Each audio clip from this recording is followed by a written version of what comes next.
I'm like, where you at? Can't see you, I need you now.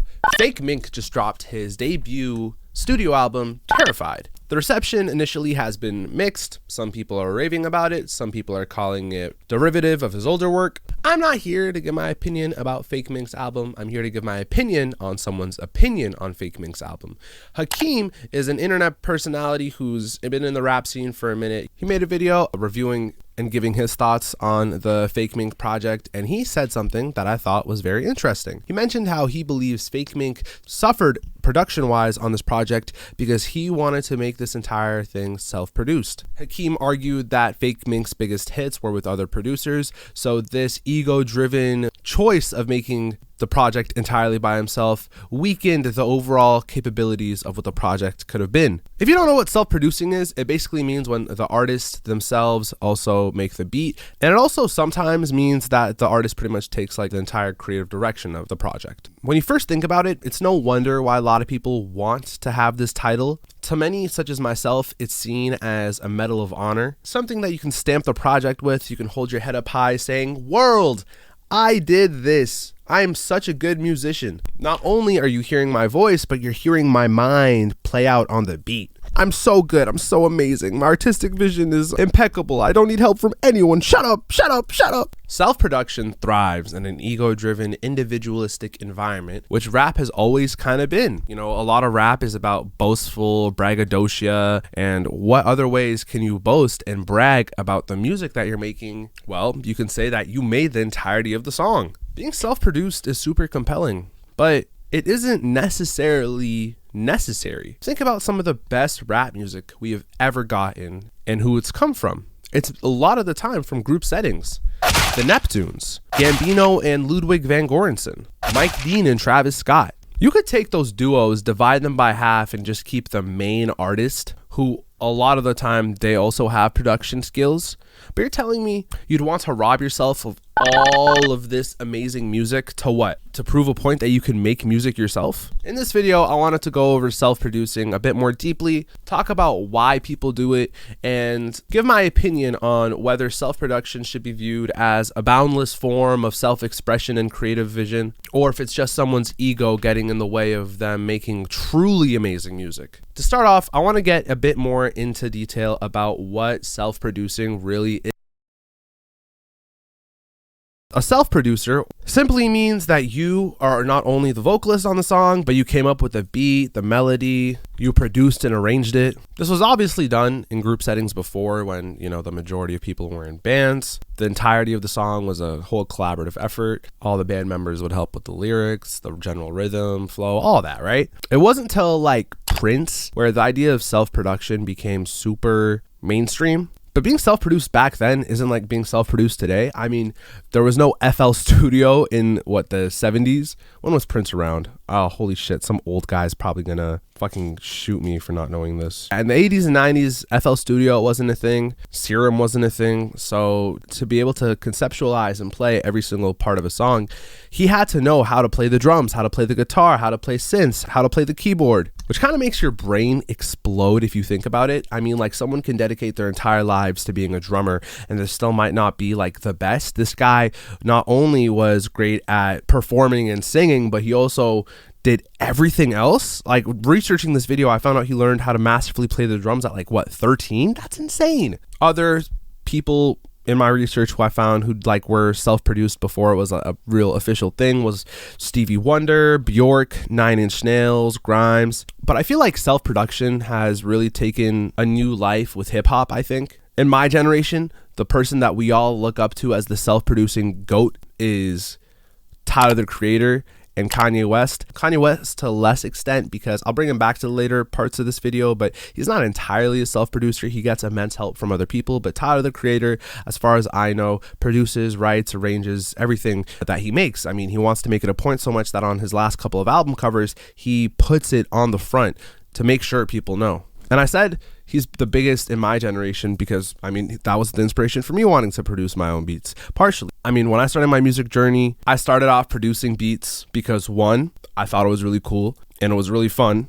2, because I was terrified to actually put my voice on a track. So this was like a midway point of creative expression that didn't really feel super duper personable. And 3, and I think this is the big reason why a lot of people are self-produced, is because you simply can't afford to buy beats, or you can't find anything online that you feel like really resonates with you. And to kind of branch off of that one last point, I feel like there's a huge personability that comes when you know the artist is the one self-producing. The beats feel more personable. It feels like although you're not hearing the artist through their mouth, you're hearing what they're thinking on these chords and these melodies and these bridges. The song isn't just a song, it's an extension of what the lyrics mean. I think when done right, self-production can give an even more intimate feeling with the artists. I remember when I saw Tyler, the Creator live for his Chromacopia tour, he performed like him.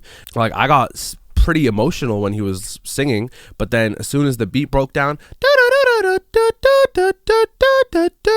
like him, I started bawling my eyes out. That's when it really hit me, which is really interesting to think about. Another point I'll give to self-production is that I feel like the skill of being a vocalist or a rapper or whatever you want to call it and a beat maker, they're not exclusive. They bleed into each other. As you become a producer, you learn about chord progression, music theory, pitch, keys, like a lot of things that sound asinine if you've been in music long enough. But if you're just coming in like as a rapper, you might not know about these things. And I think that like if you have a hand in the instrumentation, then you might be better at producing melodies, or you might be better at coming up with more clever rhyme schemes because you're working with notes and chords and all that. Also, I feel like when you're a self-producer, your personability on your production can be more and more present.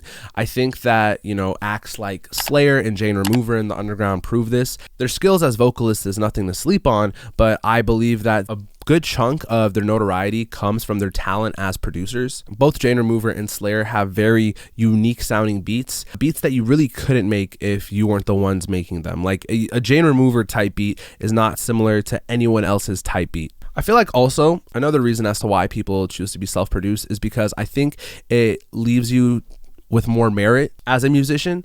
How many times have you seen a song blow up and then people comment, oh, when the beat good but so-and-so starts rapping, or oh, this was so tough until they came onto the mic? Well, that can make a lot of artists feel insignificant. But if you're the one producing the beat, then the worst thing that they can say is that, oh, your beat's good, your rapping needs work. And that is still a plus in terms of people's appreciation of your work, instead of them saying, oh, you were on the coattails of the producer that you were working with. All these sound like great things. So why wouldn't someone want to be a self-producer? Why would you ever work with others?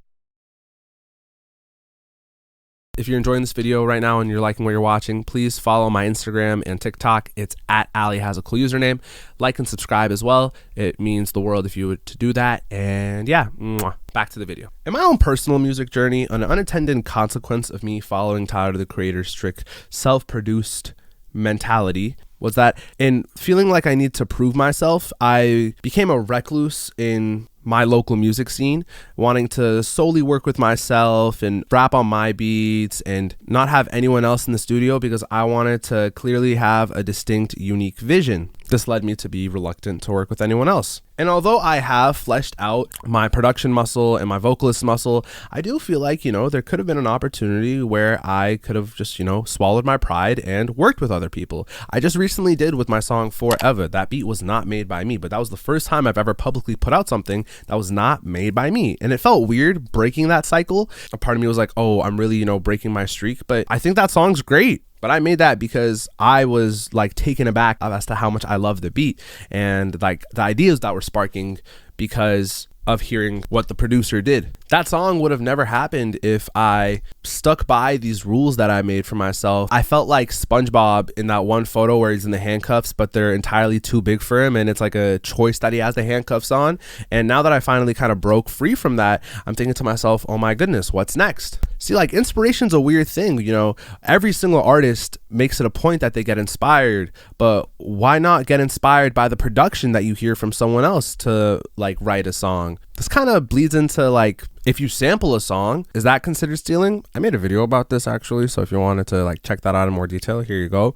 But to not get too sidetracked from my general point, some of the best music that I enjoy has come from collaborative works. Again, all the people I mentioned prior, but like the biggest one being like Kanye and all of his collaborators. How much great music has come from that collaborative work. People know him as a rapper and a producer, but ever since he's broken off a lot of his relationships with, after going through the crazy spiral that he's gone through, his new work has suffered. Although it's been entirely produced by himself, we're not better off for it. He didn't only lose like musical collaborators, he lost technical collaborators.